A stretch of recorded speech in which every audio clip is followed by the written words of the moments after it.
Hello, bachcho, let us look into the question. The question says that the length of the DNA usually depends upon position of nucleotide, number of nucleotide, both A and B, and none of the above.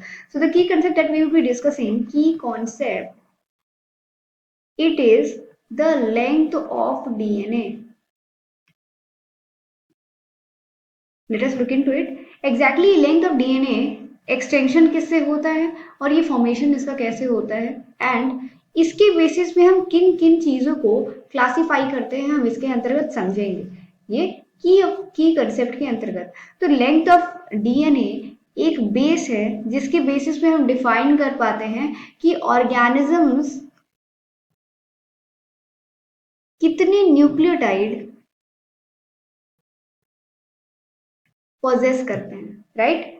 If the organism consists of more base pairs, suppose in the case of E. coli consists of around 4.6 multiplied by 10 to the power 6 base pair, and if we are given the number of base pair, we can easily say that कि किस organism क्या length of DNA है, right? So it helps us in figuring out कि ये length of DNA किस तरीके से organisms में डिफरेंट होता है और उसी की बेसिस पे हम ऑर्गेनिज्म को कह सकते हैं कि this organism belong to this group और फाइलम। सपोज हम जब बात करते हैं हैप्लॉइड डीएनए की और human DNA, it consists of 3.3 multiplied by 10 to the power 9 base pair. तो हम इस नंबर के बेसिस पे बता पाएंगे अगर कोई हमें पूछेगा कि 3.3 multiplied by 10 to the power 9 base pair किस ऑर्गेनिज्म में पाया जाता है, तो इसकी लेंथ के बेसिस पे वी कैन क्लासिफाई दैट ये कौन से ऑर्गेनिज्म को बिलोंग कर रहा है, right? We can give a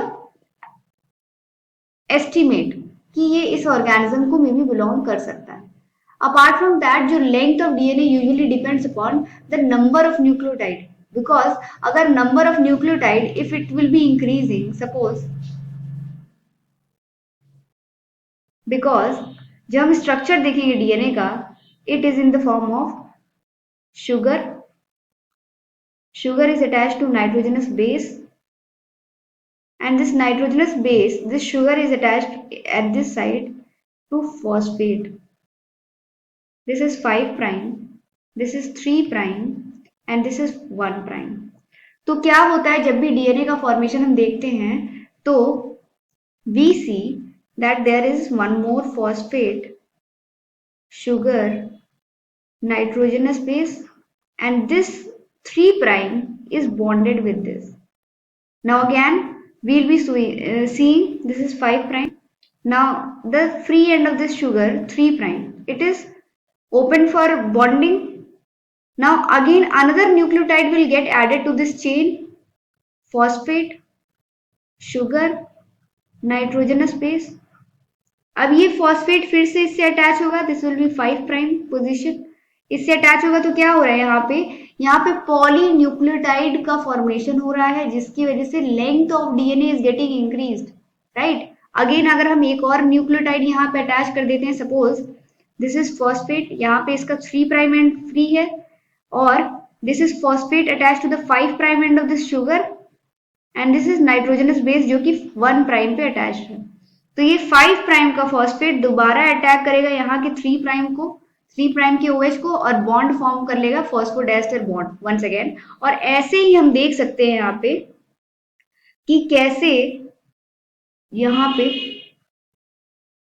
we can clearly see कि कैसे एक चेन फॉर्मेशन हो रहा है। यहाँ पे 5 प्राइम मोइटी फ्री है और यहाँ पे इस एंड ऑफ द टेल पे बच जाएगी 3 प्राइम मोइटी फ्री, और यहाँ पे फिर से ये it is prone to extension of this elongation of this DNA.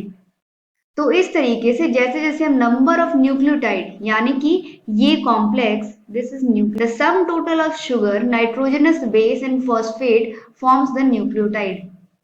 और जैसे जैसे हम ये यूनिट बढ़ाते जाएंगे, this was unit 1, this is unit 2, this is unit 3, this is unit 4, alright? जैसे जैसे हम यहाँ पे यूनिट्स ऐड करते जाएंगे वैसे वैसे वी विल सी कि जो डीएनए का लेंथ है वो इंक्रीज होते जा रहा है ऑफ वन स्ट्रैंड। और ऐसे ही इन द सेम फैशन ये अपोजिट एंटी पैरेलल स्ट्रैंड का भी जब लेंथ इंक्रीज होगा तो नाइट्रोजनस बेसिस के बीच में हाइड्रोजन बॉन्ड का फॉर्मेशन होगा, अकॉर्डिंगली डीएनए के लेंथ में इंक्रीज देखने को मिलेगा।